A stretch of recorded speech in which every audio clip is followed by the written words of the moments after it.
Isang ina, asawa, lawyer, at higit sa lahat, leader sa isang police station sa Batangas. Siya si Aleli Buaken, ang first female chief of police sa Lipa City.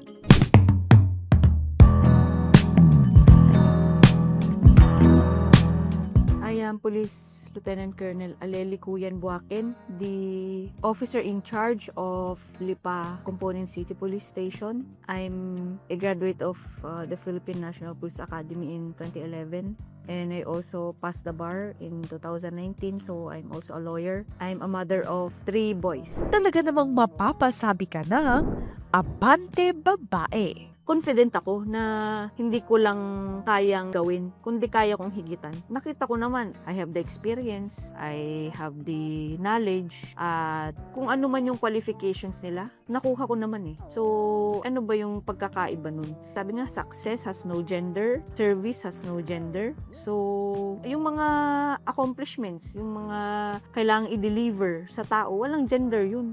Kuwento ni Attorney Aleli, bata pa lamang daw ay pinangarap na niya maging isang abogado. Ngunit dahil namulat sa mundo ng amang pulis, naengganyo raw siyang subukan ito.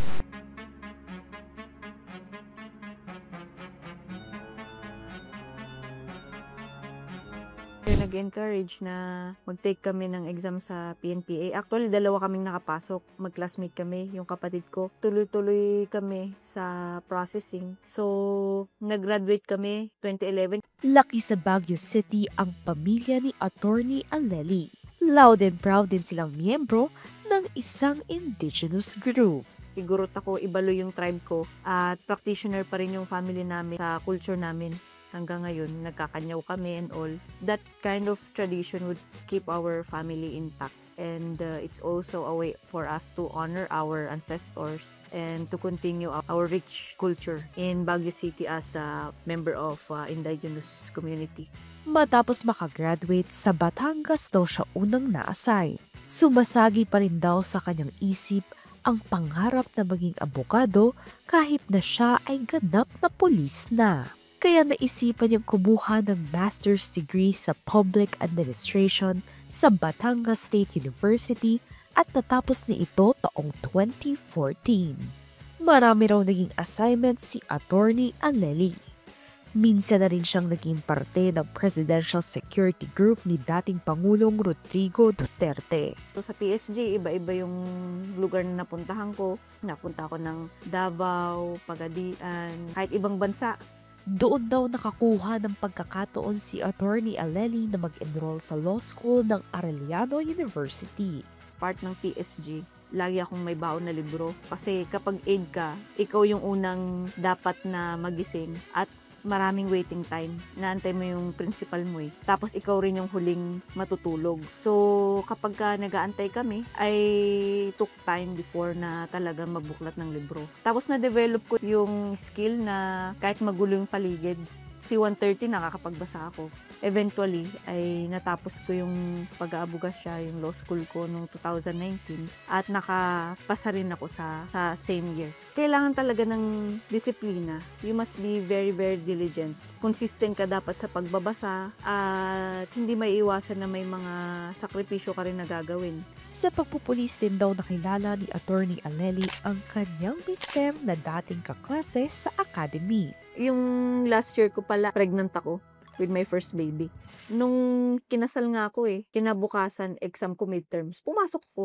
Aminado si Attorney Aleli na hindi niya kayang iwan ang pagpupulis kahit isang ganap na abogado na. May nagsabi sa akin dati, ano daw silbi na nagpakapagod ako na nag-abogasya. Hindi naman daw ako alis sa service. You can easily enforce something that you understand. Malaking tulong siya sa akin kasi hindi ako nangangapa. Hindi rin ako nagdadalawang isip sa mga desisyon ko, lalo na sa mga desisyon na may mga legal questions. Hindi ako nagdadalawang isip na magbigay agad ng agarang desisyon sa mga critical na sitwasyon. Kontento pa rin ako sa PNP. Marami pa rin akong nakikitang opportunities na pwede akong mag-grow at makapag-contribute sa society. Sa kanyang mundo na lamang ang kalalakihan, buo ang loob ni Attorney Aleli na makipagsabayan at ipamalas ang kanyang galing. Ang nasa isip ko kasi sigurado dyan ako titignan sa performance kasi ang PNP mas binubuo siya ng mas maraming male at traditionally by history talaga mga lalaki yung mga naghehepe. I'm expecting talaga na titignan ako ng mga tao na ikukumpara nila, kaya ba niya to? Kaya niya bang isolve yung mga krimen? Kaya niya bang i-prevent yung crime? Kaya niya bang manghuli? Pero with my first 2 months, kahit dun sa nung hepe pa ako ng San Jose, lagi namang number 1 yung unit ko pagdating sa mga operational accomplishments and as well as sa administrative.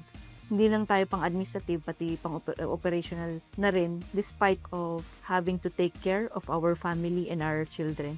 Nakikita rin naman daw niya na nagiging progresibo ang PNP sa pagbibigay ng mga matataas na posisyon sa mga babae. Dito naman sa PNP, unti-unti naman nang natatanggap may mga babae na ring mga general, nag-o-occupy ng mga topmost positions. Kaya tingin ko open ang PNP na bigyan talaga rin ng pantay na oportunidad yung mga babae na maghawak ng mga pwesto na hinawakan din ng mga lalaki. And in fact, feedback rin ng mga boss ko, gusto rin nila ng female na staff kasi madetalye, di pabaya.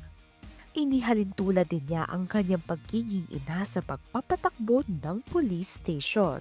Hindi naman dapat tayo maging toxic kung ano lang nararapat. At sa pagsiserve ko for almost 2 dekada na as a police officer, parang pag-aalaga rin lang ng pamilya yan eh. Parang nanay din. Huwag mong gugutumin, bibigay mo yung mga kailangan. Parang mga anak. Diyan mo ngayon po pwedeng singilin. Binigay ko sa inyo, nasa na yung output. Mas detail-oriented kasi tayo eh. Nakikita natin yung mga detalye kung anong mga kailangan. Hindi yung, kaya mo na yan. Initiative mo na yan. Hindi. Kailangan program. I think yun yung advantage natin. Kasi ang babae, kaya niyang mag-multitask. Kaya niyang tignan yung mga detalye. At andyan yung nurturing side natin. We won't do anything bad that would harm our children. Kailangan ng marunong lang tayo mag-delegate. May mga bagay na for delegation, may mga bagay din naman na hindi natin pwedeng i-delegate. So, dyan papasok yung management skill at yung prioritization, yung urgent, important. Aminado si Attorney Aleli na hindi madaling trabaho ang pagiging pulis. Ngunit mayroon daw fulfillment sa bawat kasong nalulutas at individual na natutulungan. So, it's a challenging profession. Ang ating main product kasi here is services. So, it's more on the human side. Sabi nga nila, ang pagiging police daw ay you'd be a jack of all trades. Kasi minsan psychologist ka, kausap mo yung namatayan or nanakawan. Tapos minsan, doktor ka rin, kailangan mo mag-first aid. Pwede ka rin maging teacher, lawyer din. 'Di ba? Kasi law enforcement, kailangan magbibigay ka rin ng mga legal advice. Hindi boring ang pagiging pulis kasi hindi paulit-ulit yung ginagawa mo. Laging bagong challenges, may bagong puzzle everyday. Non-negotiable daw ang kanyang pamilya. Kahit laging on-call at busy sa trabaho, sinisiguro raw niyang may oras siya para sa kanyang 3 anak at asawa. Mga bata pa talaga yung anak ko. 3-year gap sila, magsi-7. Magpo 4 years old, tsaka mayroon pa akong 1-year-old. So, nasa formative years sila eh. So, as much as possible ay nilalapit ko sila sa assignment ko para kung may tawag agad ay mapuntahan ko rin sila. May pagkakataon na mababakante ako ng konting oras. Talagang inuwian ko yung mga bata. I always find time na makasama ko sila. Marami na raw siyang naikutan na opisina sa pulisya. Kabilang na dyan ang ilang tanggapan ng mga general. Siya rin ang first female chief sa San Jose, Batangas bago ma-assign sa Lipa. Kasalukuyan din siyang spokesperson ng PNP Batangas. Una, yung faith natin sa Diyos kasi ang tao may limitation eh. May mga bagay na hindi natin kayang hawakan, hindi natin control. So, with the grace of God ay hindi niya tayo pababayaan. Pangalawa, kailan may capital din tayo. Nung bata ako, nag-start akong mag-aral din ng mabuti. Valedictorian ako sa PNPA. Nag-abogado ko. Talagang hinasa ko rin yung sarili ko. And third, kailangan marunong tayong makisama, alam natin yung pakikisamahan natin, alam natin kung paano itrato yung mga tao ng tama. It will fuel you to keep going and to keep improving in life, and you will dream of having this world a better place, of building or contributing for this world to become better, kasi gusto mo yung mga anak mo ay may mundo na gagalawan na mas maayos, na mabuti. Payo niya sa mga batang babae na pangarap maging isang pulis. To young girls, be confident, mag-aral kayo mabuti, at i-build nyo yung sarili nyo. You are okay, you can do everything that you want. You just have to work for it. So, sa mga babae, ay ina-encourage ko sila na pasukin tong profession na to. If you want something, the universe would conspire to get it for you. Pero may karugtong dun kasi, everything would not just fall on your lap. You really have to work for it. And if the world would help you, bibigyan ka niya ng tamang oportunidad. At pag dumating, binigay niya yung oportunidad na yun, dapat handa ka. Kasi kapag hindi ka handa, hindi magmamatch.